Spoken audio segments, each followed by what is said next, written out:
You are just intelligent enough to realize that this object couldn't exist in reality, that it couldn't be part of the nature we live in. But what? A chimpanzee couldn't realize this.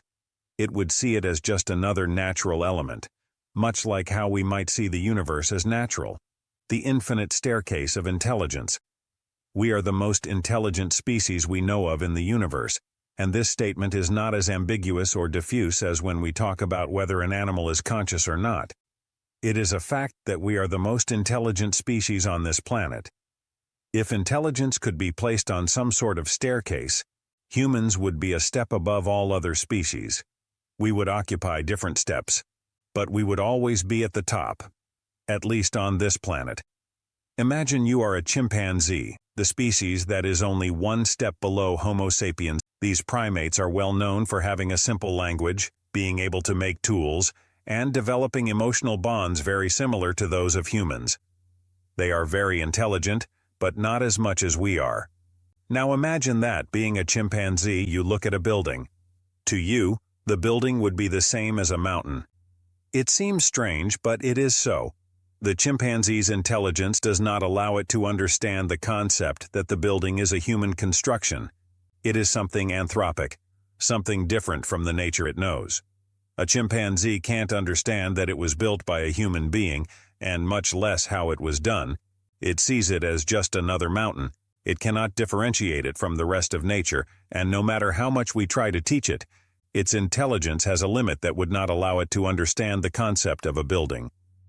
This mental exercise of imagination is very useful to get an idea of the similarity between animal intelligence and a staircase. We could put all species on different steps according to their degree of intelligence. For example, we could put bacteria at the bottom, ants a little higher up, cats higher still, and at the very top would be chimpanzees and dolphins, surpassed by only one step by humans. Marty. And what are you trying to tell me with this that we all already know? Contrary to what we would normally assume, it is most likely that humans are not the last step, but just another step, and that there are almost certainly many more steps above us. Let's stop here and think about what I just said. It is very likely that somewhere in the universe there is an intelligence that is as far from ours as we are from bacteria. That's right. But it doesn't end there. Let's remember the example of the chimpanzee, unable to understand the concept of a building, and go many steps lower. An ant. An ant does not have the intelligence to be aware of your existence, and it perceives you, of course. It sees you as a danger, but at no time does it come to imagine the concept of a superior animal. It can feel you. It can see you as a threat, but it doesn't understand that you are a big animal. It simply sees you in a similar way to how we see black holes in the universe, as if they were living entities beyond its comprehension.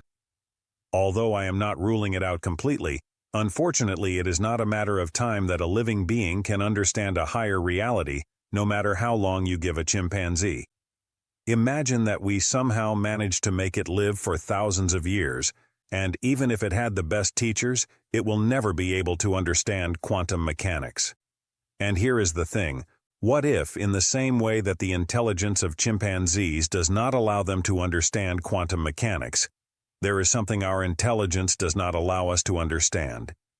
Something perhaps so distant from us that we are not even able to perceive it, as the way an ant cannot understand a building. But let's do good science and try to rule out that theory. Let's look for the opposite, and if indeed humans have reached the very top step, and there is no higher level of intelligence, that could also be we cannot know. Intuitively, this option would be the least likely, but perhaps we have crossed a line, and after us, there is a point where the staircase ends and reaches a plateau. Think about it. It really seems that there is nothing we cannot overcome. We are beginning to understand the very nature of the universe with quantum mechanics. Once this is done, it seems that we will know everything. It seems obvious that sooner or later, if we let enough time pass, the smartest humans will decipher the reality of the universe in its entirety. There will be no things left to understand. We will know exactly how absolutely everything works. For humans, there will be no buildings that are confused with mountains, unlike chimpanzees. Perhaps we have already crossed a line in the progress of intelligence, a threshold beyond which there are no higher intelligences that we might confuse with nature itself. I hope it is. But let's not forget the chimpanzees and humans, because it is in our relationship that we have proof that it is very likely that this hypothesis does not exist. Think about it. Consider the billions of years that life and intelligence have existed on this planet. It seems arrogant to think that we reached the peak of intelligence just now, on this planet, just a few 100,000 years ago.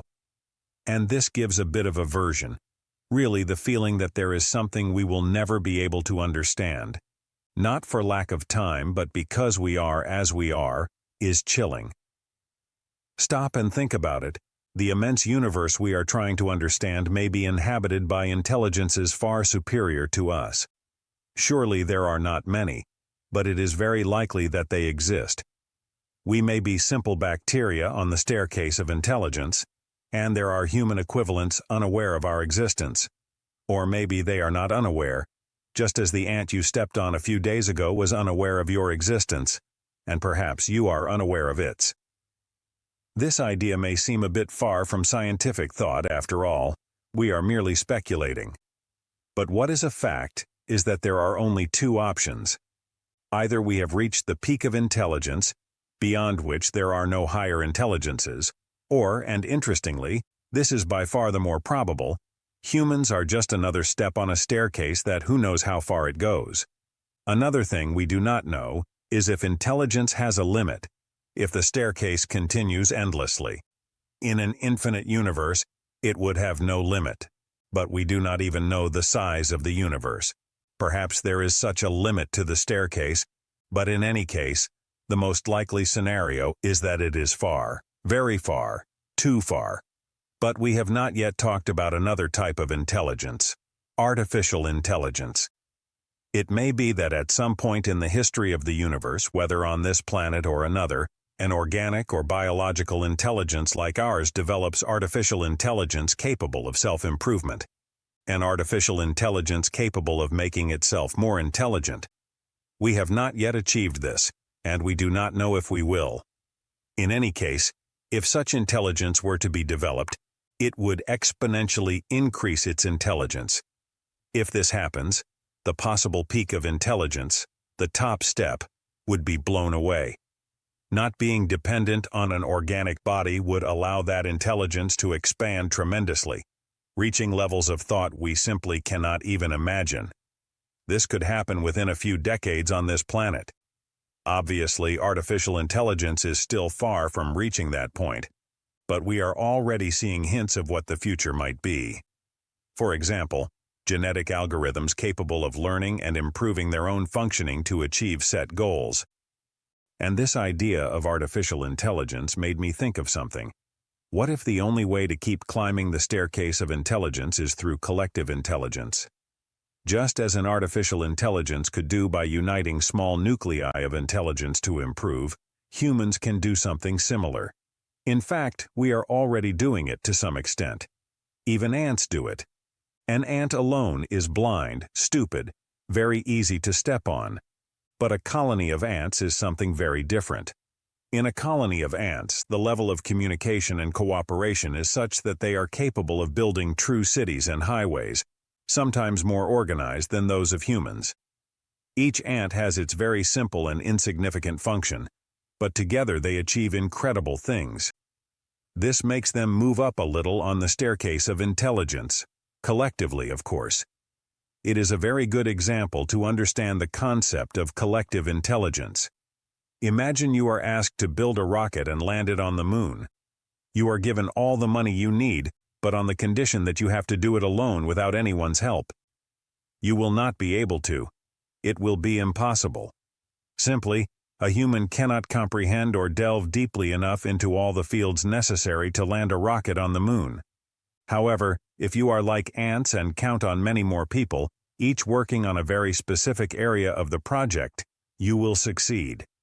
With this, I want to convey the idea that we may have reached a point on the staircase of intelligence where the steps cannot be overcome by a single individual. You need the help of others to surpass them. They are too high, at least for humans. If we want to keep advancing on this staircase of intelligence, we might need collective intelligence. We may reach levels of intelligence and understanding impossible for a single human to achieve, but not for all of humanity. Think of the internet, for example. No one fully understands how it works, the processes that allow you to watch this video now. However, it works, much like an ant is incapable of understanding the colony in its entirety, but understands its role within it. Similarly, humans are not capable of comprehending how the whole world works, but we do understand our role in it. However, this type of intelligence is somewhat frustrating because the individual never fully understands their surroundings. No matter how organized we are, we will never be able to comprehend other superior intelligences. And what's more frustrating is that we won't even be able to imagine what they are capable of understanding. But what could those things be that we are missing? What are those buildings that we cannot distinguish from nature? While this is pure speculation, we could think they are behind those phenomena we understand the least, those the science struggles to explain. Things like the existence of the universe itself, quantum entanglement, dark energy. All these things have a scientific explanation, obviously, but maybe we are incapable of understanding them because they are simply beyond our reach. In fact, we don't even understand the very nature of the universe. We have the quantum field theory, which is nothing more than an approximation to how our universe is. Perhaps in a few decades, a better model will emerge, but it may be that we never achieve absolute and definitive understanding. And most likely, no matter how frustrating and hard to accept it may be, no matter how impotent it makes us feel, we will never be able to understand the entire universe. I don't mean knowing what is on a planet billions of light years away, but simply that we will not be able to decipher the very nature of the cosmos. Chimpanzees are just intelligent enough to peel bananas, and we, being a bit more intelligent, believe we are smart enough to understand the entire cosmos. I don't see it as difficult. We are very ambitious, and that's good. I hope I am wrong, but the human species may be doomed to ignorance, to incomprehension. Perhaps we have only scratched the surface of the truths the universe hides from us. I say the human species because up to this point in the video, we have treated human intelligence and artificial intelligence as two separate things. But what if we combine them? Let's talk about cyborgs, cybernetic organisms. Many anthropologists agree that human evolution will take a direction in the coming centuries that life on this planet has never seen before, a point of no return, and union with machines. This may seem very utopian to you, but it is already happening slowly, but it's happening. There are cyborgs among us such as Neil Harbison, the first recognized cyborg. For those of us who are not cyborgs, this man, or cyborg as we might call him, was born in London in 1984, but spent his youth in Mataró, Spain, where he studied arts. He was diagnosed with achromatopsia, a visual condition he was born with that prevents him from seeing colors, only shades of gray. But Neil wanted to see more. Neil wanted to understand a reality that eluded him. After much effort, he managed to have an antenna implanted in his skull that translates the colors it captures into sounds that he can hear.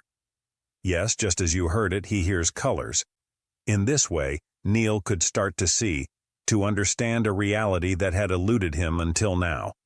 Thus, they designed this antenna to be implanted in my skull, allowing me to hear colors through vibrations in my skull. And it doesn't stop there. The antenna has an internet connection that allows images from satellites, external cameras, or even calls from trusted people to reach his brain. He is also the founder of the Cyborg Foundation, an international organization dedicated to helping humans become cyborgs and defend their rights. Neil thus became the first globally recognized cyborg. He is not a person as we understand it, but simply thanks to technology, he can access another level of understanding. And the question we should ask ourselves is obvious. If Neil has achieved this with a simple antenna, what would happen if all humanity progressively connected with machines and ultimately connected to an artificial intelligence? This would blur the line between humans and machines. Neil already made it a bit blurry, approaching that limit. Obviously, Neil is a person, but he is a bit more machine than the rest of humans. He approached and blurred a limit we thought was well defined. Because if that trend continues, and it is very likely to do so, especially in the coming centuries, there may come a day when the human evolution will merge with technology, and living beings and machines will go hand in hand literally. And this doesn't have to be a bad thing. In fact, it could be a very positive way to evolve as a species. It would not only help us combat diseases or be more resistant to death, but it would allow us to make giant leaps on the staircase of intelligence. If we managed to merge our intelligence with that of a machine, there would no longer be a limit. The biological body would no longer have the imposed barriers, and we would embark on an exponential improvement of our understanding of the universe. We would leave hundreds of steps behind the chimpanzees and possibly understand every last mystery of this universe. And perhaps we would realize that the complexity it seems to have is nothing more than the product of our currently limited intelligence. And all this without ceasing to be human.